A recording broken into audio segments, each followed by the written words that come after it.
আমরা যশোরের মানুষ ওল তরকারিটা যতটা পছন্দ করে খাই, ওল দিয়ে ইলিশ মাছ, আমার মনে হয় অন্য কোনো জেলায় আর এভাবে মানে পছন্দ করে খাই না। তো আজকে আমি ওল আর ইলিশ মাছ রান্না করবো। আর এই ওলটা কিন্তু অনেক দিন যাবৎ ফ্রিজে ছিল। আসসালামু আলাইকুম, কেমন আছেন সবাই? আশা করি ভালো আছেন। আমিও আপনাদের বোন ভালো আছি। তো ওল রান্না করার জন্য আমার কাছে ছিল কয়েক টুকরা ইলিশ মাছ। সেই কয়েক টুকরা ইলিশ মাছ আমি ভেজে নিতেছি। আর ওলের সাথে ইলিশ মাছ, আহা সেই স্বাদ!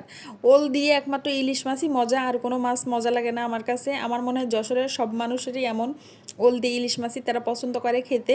এইটা একটা কমন খাবার, মানে ওল আর ইলিশ মাছ, মানে আর ওল ওল যে আমার এত পছন্দ, আমি আপনাদের এটা বুঝাই পারবো না যে আমার কতটা পছন্দ।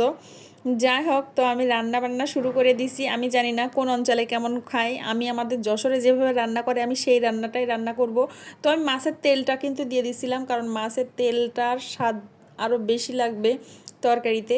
তো মাছ ভাজা তেলের সাথে আর একটু তেল মিক্সড করে এবার আমি পেঁয়াজটা সুন্দর মতন ভাজবো, তারপরে সব কিছু কষিয়ে নিব। ওল রান্না করতে যে মশলাগুলো লাগবে, আসলে আমরা গোশ রান্না করতে যে মশলাগুলো ব্যবহার করি সেই সব মশলা সবই দিতে হবে। জিরে, মশলা, আদা, রসুন থেকে শুরু করে সব কিছু দিয়ে সুন্দর করে তারপরে মশলাটা কষাইতে হবে। আমি বাটিটা ধুয়ে একটু পানিও দিয়ে দিলাম। আর একে একে সব মরিচ, হলুদের গুঁড়া সব কিছুই দিয়ে নিব। আমি কিন্তু এই যে ধনের ফাঁকি ফুঁকি এগুলো খাই না, কারণ ধনের গুঁড়া আমি একদমই পছন্দ করি না। আমার কাছে কেমন জানি লাগে, আমি কাঁচা ধনে পাতাটা পরে দিয়ে দিব। আর এখন আমি মশলাটা সুন্দর মতন কষিয়ে নিচ্ছি। আর এই কষানোর পরে মানে যত মশলা কষাবেন ততই তরকারির স্বাদ দ্বিগুণ হয়, এটা আমরা সবাই জানি।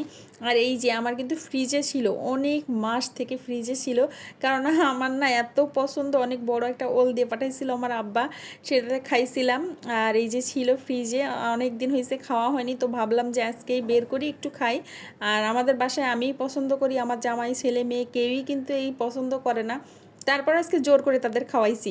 এত মজার তরকারি, তারা খাবেই না, তাদের কচু মচু এগুলো পছন্দ না, অথচ আমার কচু মুচু এগুলোই পছন্দ বেশি বেশি।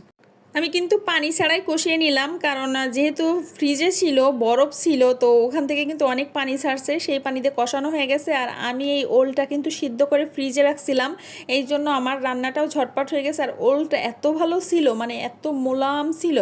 তো এই আমার কষানো হয়ে গেছে, আর ঝোলের পানিও আমি দিয়ে দিলাম। এখানে আমি আরও একটু পানি অ্যাড করব, কারণ একটু জাল দিব, মাছ যেহেতু দিছি।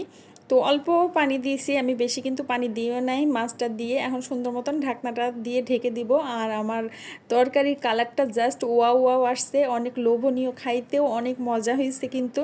আর এখন আমি ধনেপাতা দিয়ে একটু জাল দিয়েই পরে নামাই নিব। আর কার কার এই ওল তরকারি পছন্দ অবশ্যই কমেন্ট বক্সে জানিয়ে যাবেন। আমার তো অনেক পছন্দ, আমার মানে কচু জাতীয় যা আছে সব কিছুই আমার অনেক পছন্দ। মানে পছন্দের খাবার এগুলো আমার। গোশ গোশ দিয়া লাগবে না, আমার পোলাও কোরমা এগুলো লাগবে না, আমার কচু জাতীয় খাবার দিবেন, আমি তাতেই আমি অনেক খুশি। তো এই যে আমার রান্না শেষ। আর কেমন হয়েছে আমার তরকারি কালারটা বলবেন, দেখতে সুন্দর, খাইতেও সুন্দরই হয়েছে। সবাই ভালো থাকবেন।